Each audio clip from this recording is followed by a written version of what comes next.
Halo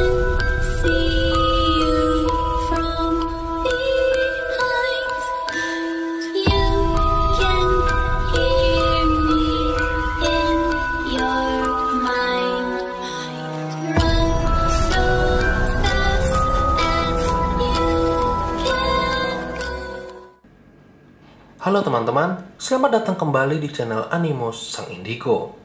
Sudah lama sekali saya tidak mengupload video di channel ini. Pastinya saya berharap teman-teman semua masih tertarik dengan video-video pengalaman supranatural saya yang akan rutin saya upload kembali di channel ini. Banyak sekali hal-hal supranatural yang sebenarnya ingin saya ceritakan dan sharing ke teman-teman. Dari energi di tahun ini sampai pengaruh sosok kodam yang menjaga diri kita di tahun yang penuh energi ini. Tapi semua itu akan saya tunda dulu pembahasannya, karena pada video kali ini saya ingin membahas mengenai topik yang sedang ramai dibicarakan oleh orang-orang, baik secara langsung ataupun dibahas melalui sosial media. Untuk teman-teman yang mungkin baru saja terbuka gerbang supranaturalnya, atau buat teman-teman yang baru saja didatangi dan didampingi oleh sosok kodam, atau buat teman-teman yang memang sedang mendalami bakat supranatural yang ada dalam diri teman-teman, sangat saya sarankan teman-teman menonton video ini sampai habis agar teman-teman dapat mengerti dan memahami bakat-bakat supranatural yang ada di dalam diri teman-teman. Belakangan ini ramai dibicarakan mengenai pembuktian-pembuktian akan kemampuan supranatural. Pasti teman-teman pun juga sudah sering mendengarkan atau menonton hal tersebut. Dan hampir 100% pembuktian yang ditunjukkan di media sosial selalu gagal, atau malah pembuktian tersebut menggunakan trik-trik tertentu. Lalu, apa memang kemampuan supranatural itu tidak ada? Dan mungkin yang selama ini kita alami, saya dan teman-teman alami, hanyalah sebuah halusinasi belaka.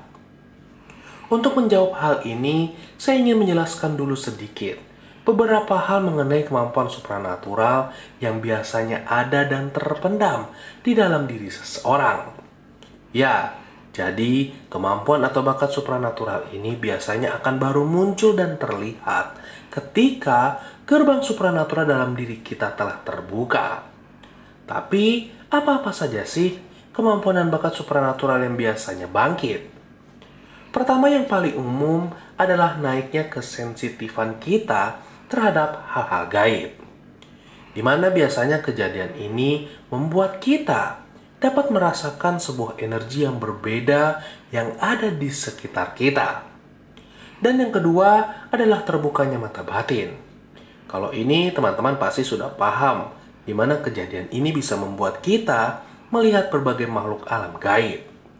Yang ketiga, munculnya perlindungan atau pagar gaib pada tubuh kita, di mana kejadian ini bisa membuat kita terhindar dari berbagai ancaman atau bahaya, baik secara fisik atau spiritual. Dan yang keempat, munculnya bakat penyembuhan, di mana diri kita secara tiba-tiba bisa mendeteksi, bahkan menyembuhkan berbagai penyakit yang kita derita, atau bahkan yang dialami oleh orang lain. Selanjutnya yang kelima, juga ada bakat mediasi, di mana seseorang bisa memasukkan roh-roh tertentu ke dalam tubuhnya, agar orang-orang di sekitarnya bisa dengan mudah berkomunikasi dengan makhluk alam gaib. Serta masih ada banyak lagi teman-teman, bakat-bakat supranatural yang muncul saat gerbang supranatural kita terbuka, atau saat ada sosok kodam yang datang menghampiri kita. Mungkin jika saya lanjutkan satu persatu, bisa membutuhkan durasi video yang sangat panjang. Hanya saja teman-teman, bakat-bakat supranatural yang saya sebutkan tadi merupakan bakat supranatural yang paling sering dipertanyakan keasliannya dan diminta untuk dibuktikan kebenarannya oleh orang-orang yang mungkin tidak mengalami hal-hal itu. Lalu teman-teman, Bisakah dibuktikan kemampuan-kemampuan tersebut? Jawabannya sangat bisa, namun juga sangat sulit. Mengapa? Karena yang pertama, seperti merasakan sebuah energi. Terkadang, orang yang dapat merasakannya pun bisa sangat sulit memahami arti dari energi tersebut, teman-teman. Apakah itu energi baik? Apakah itu energi buruk? Atau berasal dari mana energi tersebut? Hal ini sangat sulit karena energi yang dirasakan bisa berbeda-beda, tidak memiliki acuan yang tepat. Bahkan, saya sendiri, jika merasakan sebuah energi pada tubuh orang lain, saya tidak bisa langsung menyatakan energi itu negatif atau positif. Biasanya, saya hanya menyampaikan ada yang berbeda pada diri orang itu tanpa berani mengeluarkan statement-statement tertentu. Malah, lebih banyak saya memilih diam tanpa berbicara apapun kepada orang tersebut ketika saya merasakan ada energi di dalam diri dia. Lalu yang kedua, mengenai mata batin. Hal ini juga sangat sulit jika diminta pembuktiannya. Karena apa? Karena penglihatan seseorang terhadap makhluk alam gaib itu berbeda-beda. Ada yang bisa melihat bayangan hitam atau putih. Ada yang melihat samar-samar, atau malah ada yang melihat sosok gaib hanya melalui alam mimpi. Jadi pastinya karena kesensitifan mata batin seseorang berbeda-beda, akan sangat sulit menunjukkan pembuktiannya mengenai mata batin. Saya sendiri pun memiliki sebuah patokan jika apa yang saya lihat bisa bersamaan dengan penglihatan orang lain yang lebih dari satu penglihatan. Maka apa yang saya lihat itu barulah benar-benar sosok gaib.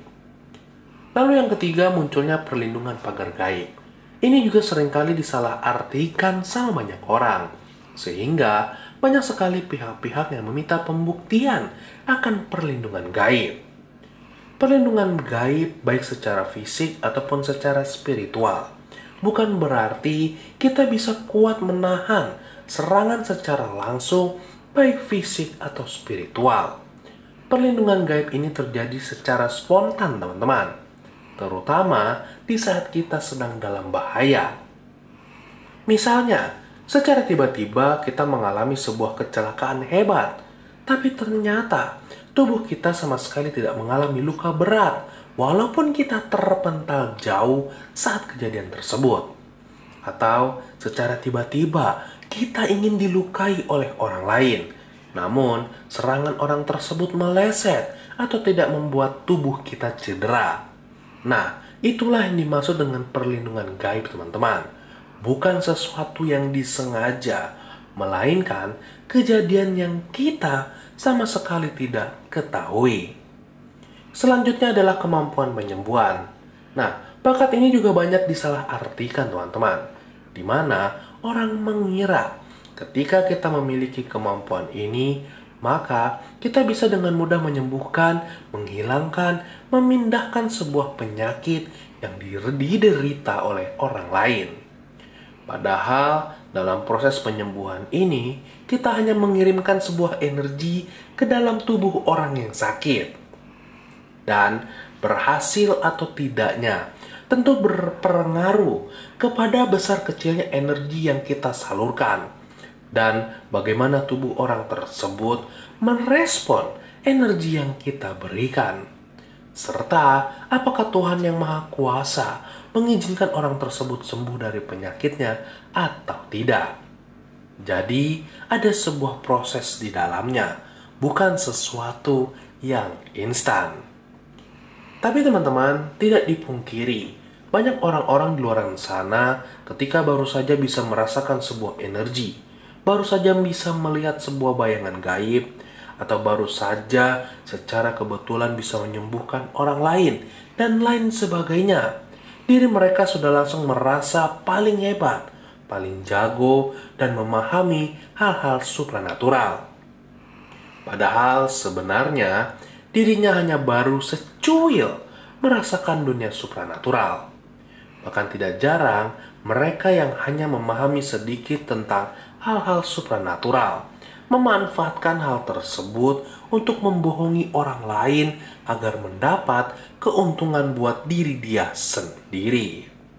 Jadi kesimpulannya teman-teman, jika memang diri teman-teman saat ini merasakan mempunyai berbagai kemampuan supranatural, baik yang saya sebutkan atau yang tidak saya sebutkan tadi, maka diri teman-teman wajib menanamkan ilmu padi pada diri teman-teman, di mana semakin berisi, maka teman-teman harus semakin menunduk.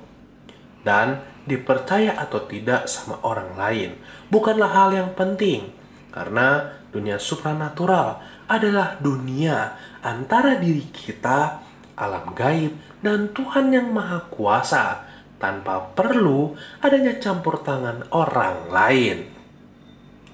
Sampai di sini video saya. Nantikan video-video selanjutnya di channel ini. Salam indigo, salam topeng.